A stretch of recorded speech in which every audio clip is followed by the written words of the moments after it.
அஸ்ஸலாமு அலைக்கும் வரஹ்மத்துல்லாஹி வபரகாத்துஹு. இன்றைக்கு குடும்ப பிரச்சனைகள் ஒரு சயின்ஸாக வளர்ந்து வருவதை நாங்கள் பார்க்கலும். இன்றைக்கு உலகத்தில் மைண்ட் பாடி சயின்ஸ் அல்லது மைண்ட் பாடி லிங்க், உள்ளத்துக்கு வரக்கூடிய பாதிப்புகள் உடலை தாக்குமா, உடலில் வரக்கூடிய பாதிப்புகள் உள்ளத்தை தாக்குமா என்பதையெல்லாம் இன்றைக்கி ரிசர்ச் பண்ணி கொண்டிருக்காங்க. அது மாதிரி தான் உங்களுக்கு தெரியும், இந்த இம்யூன் பவர் பர்சனாலிட்டின்னு சொல்லக்கூடிய பர்சனாலிட்டி டைப்ஸையும் இன்றைக்கி வகுக்கிற அளவுக்கு இந்த சைக்காலஜிக்கும் உள்ளத்துக்கும் பயாலஜிக்கும் தொடர்பு இருக்கிறதா என்பதை ரிசர்ச் பண்ணி கொண்டிருக்காங்க. அந்த அடிப்படையில் தான் குடும்ப பிரச்சனைகளையும் அந்த விஞ்ஞான ரீதியாக அது எப்படி குடும்ப பிரச்சனைகள் உடல் நோய்களை கொண்டு வருமா, உடல் நோய்களில் தாக்கத்தை ஏற்படுத்துமா என்பதை ரிசர்ச் பண்ணிக்காங்க. அந்த வகையில் அமெரிக்காவில் செய்யப்பட்ட ஒரு ரிசர்ச் தான். அந்த ரிசர்ச் எப்படி செஞ்சாங்கன்னா 2 கட்டங்களில் செஞ்சாங்க. கிட்டத்தட்ட 100க்கும் மேற்பட்ட குடும்பங்களை தெரிவு செய்து அவங்களுக்கு சொன்னாங்க, நீங்கள் குடும்ப பிரச்சனைகளோடு இருக்கிற நேரத்தில் லேபுக்கு வாங்கன்னு சொல்லி லேபுக்கு வந்த பிறகு அந்த பிளட் சாம்பிளை எடுத்தாங்க. குடும்ப பிரச்சனைகளோடு இருக்கிற நேரத்தில் அதே குடும்பத்துக்கு சொன்னாங்க, நீங்கள் சந்தோஷமாக இருக்கிற நேரத்தில் லேபுக்கு வந்த மாதிரி பிரச்சனையோடு இருக்கிற நேரத்தில் நீங்கள் லேபுக்கு வாங்கன்னு சொல்லி சொன்னாங்க. அப்போ பிரச்சனையோடு இருக்கிற நேரத்தில் லேபுக்கு வந்த நேரத்தில் அந்த நேரத்தில் பிளட் சாம்பிள் எடுத்தாங்க. அந்த 2 சாம்பிளையும் எடுத்து டெஸ்ட் பண்ணி பார்த்த பிறகு அந்த 2 பிளட் சாம்பிளுக்கும் இடையில் பெரிய ஒரு சேஞ்ச் ஒன்று இருந்ததை ரிசர்ச் சொல்வதை பார்க்கலாம். அந்த நெகட்டிவான பக்கம் கூடுதலாக இருந்ததுன்னு சொல்கிற அந்த குடும்ப பிரச்சனையோடு இருக்கிற நேரத்தில் அந்த பிளட் சாம்பிளை பார்த்த நேரத்தில் இன்னொரு ரிசர்ச் ஒன்று எப்படி செஞ்சாங்கன்னா, அதே மாதிரி குடும்பங்களில் தெரிவு செய்து அவங்களுக்கு சொன்னாங்க, குடும்ப பிரச்சனை ஒன்று இருக்கிற நேரத்தில் லேபுக்கு எடுத்து அவங்களுடைய பிளட் சாம்பிளை எடுத்தாங்க. அதுக்கு பிறகு அவங்களுக்கு சொன்னாங்க, அந்த லேபில் அவங்களுக்கு இருக்க சொல்லிவிட்டு இந்த பிரச்சனையை எப்படி பாசிட்டிவாக அழகாக எப்படி தீர்க்கலாம்னு அவங்களுக்கு ட்ரெயின் பண்ணிவிட்டு அந்த பிரச்சனையை சுமூகமாக தீர்த்ததுக்கு பிறகு மறுபடியும் அந்த குடும்பங்களில் இருந்து அந்த பிளட் சாம்பிளை எடுத்து பார்த்த பிறகு அப்போ அந்த 2 பிளட் சாம்பிள்லேயும் பெரிய ஒரு வேறுபாடு இருந்ததை அவங்க சொல்கிறேன். இந்த ரிசர்ச்சில் சில முடிவுகளை இப்படி சொன்னாங்க. முதலாவது முடிவு என்னென்னு சொன்னால், அந்த பிரச்சனையோடு இருக்கிற நேரத்தில் எடுத்த பிளட்டில் வந்து கிட்டத்தட்ட 10 பாயிண்ட்ஸ் நெகட்டிவான பக்கங்கள் பாயிண்ட்ஸ் கூடியிருந்ததை ரிசர்ச் சொல்கிறேன்.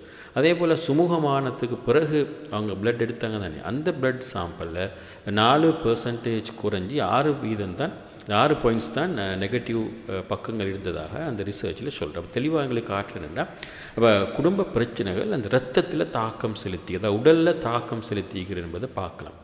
அடுத்த அவளை சொன்ன முக்கியமான விளைவு தான், அந்த குடும்பங்களில் தெரிவு செய்யப்பட்ட ஆக்கள் 25 வயசுல இருந்து 90 வயசு வரையில் ஆக்கள் இருந்தாங்க, வயது மற்ற வித்தியாசமான ஆக்கள். எனவே அந்த ரிசர்ச் என்ன சொல்லும்னா, குடும்ப பிரச்சனைகள் வந்து வயது வேறுபாடுக்கேற்ப வித்தியாசம் அடையாது. எத்தனை வயசாக இருந்தாலும் குடும்ப பிரச்சனைகள் தொடர்ந்து இருந்தால், அதிகரித்த குடும்ப பிரச்சனைகள் அது கால ஓட்டத்தில் உடல் நோய்களை கொண்டு வரும்னு சொன்னாங்க. அது எந்த வயதாக இருந்தாலும் பிரச்சனை இல்லைன்னு சொல்லி. மூன்றாவதாக அந்த ரிசர்ச் என்ன சொல்லும்னா, தெளிவாக சொன்ன ஆதாரம் தான் எவிடன்ஸ் பேஸ்ட் என்னன்னு சொன்னால், அதிகரித்த குடும்ப பிரச்சனைகள் அது நிச்சயமாக உடல் நோய்களை கொண்டு வரும், இரத்தத்தில் பெரிய ஒரு சேஞ்சை உருவாக்கும், நெகட்டிவான பக்கங்களை உருவாக்கும்னு சொல்லி சொன்னேன்.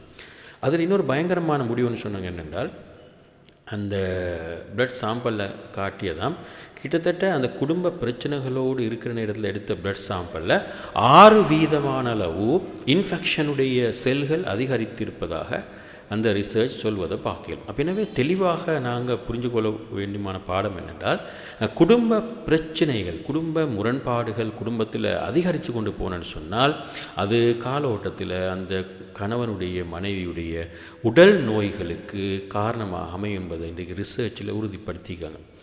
அப்போ அந்த அதான் பாருங்கள், அல் குர்ஆனில் அல்லாஹ் தஆலா இந்த குடும்ப வாழ்க்கையோட இலக்குகளை சொல்கிற நேரத்தில் லித்தஸ்குனு இலைஹா, மன அமைதி, வஜஅல பைனக்கும் மவத்தன் வரஹ்மா, அன்போ கருணை. இந்த 3 பண்பை நீங்கள் எடுத்து பாருங்கள். இந்த 3 பண்பும் ஒரு குடும்பத்தில் இருந்தால், வீட்டில் அமைதி இருந்தால், அப்போ அந்த இந்த தலைப்பில் நாங்கள் பார்க்குற நேரத்தில் அப்போ அந்த கணவன் அந்த மனைவி வீட்டில் கூடிய உம்மா வாப்பா அவர்களுடைய உடல் நோய்கள் குறைவாக இருக்கும்னு சொல்கிறேன். அப்போ எனவே அப்போ குடும்பத்தில் நான் இந்த நல்ல பாசிட்டிவான பண்புகளை உருவாக்கி கொண்டோம் என்றால் எங்களுக்கு ஒரு ஹெல்த்தியான ஒரு ஆரோக்கியமான உடலை கூட எங்களுக்கு பாதுகாத்து கொள்ளலாம் என்பது தான் அல்லாஹு தாலாவும் அதே போல் சயின்ஸும் எங்களுக்கு சொல்வதை பார்க்கலாம்.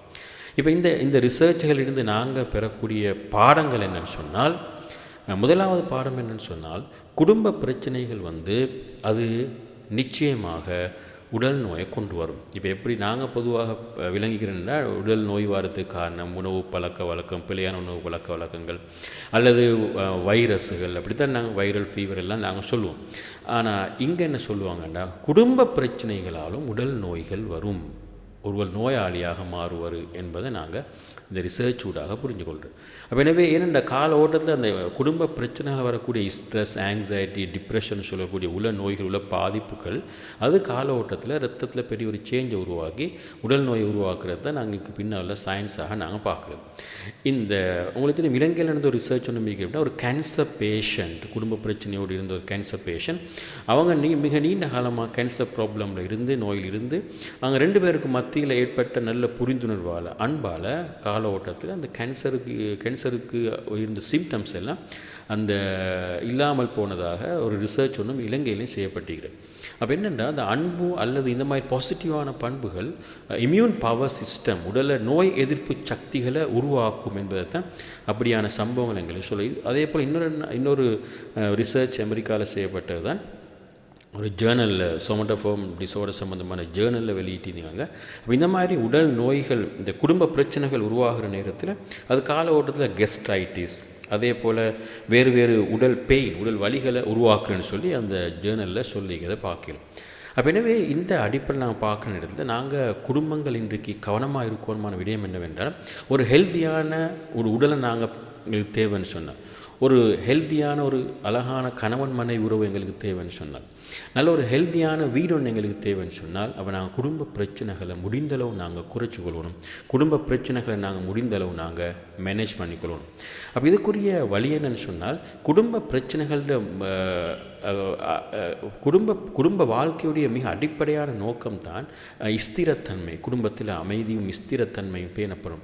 அந்த ஸ்திரத்தன்மையில் நாங்கள் கவனம் செலுத்தணும். எங்களுக்குள்ளால் சின்ன பிரச்சனைகள் எல்லாம் நாங்கள் பெரிதுபடுத்தி, சின்ன பிரச்சனைகள் எல்லாம் நாங்கள் துருவி ஆராயாமல் என்ன செய்யணும் என்றால், சிலதை நாங்கள் விட்டு கொடுத்து, சிலதை மன்னித்து, சிலதை கண்ணும் காணாமல் இருந்து நாங்கள் குடும்பத்துடைய அந்த ஸ்திரத்தன்மையை நாங்கள் முடிந்தளவு பாதுகாக்கிறதுக்கு நாங்கள் முயற்சி செய்வோம். அதன் மூலமாக நாங்கள் எங்களோட குடும்பத்தில் நல்ல உடல் ஆரோக்கியம் உள்ள, உள ஆரோக்கியம் உள்ள குடும்பத்தை எங்களுக்கு உருவாக்கலாம்.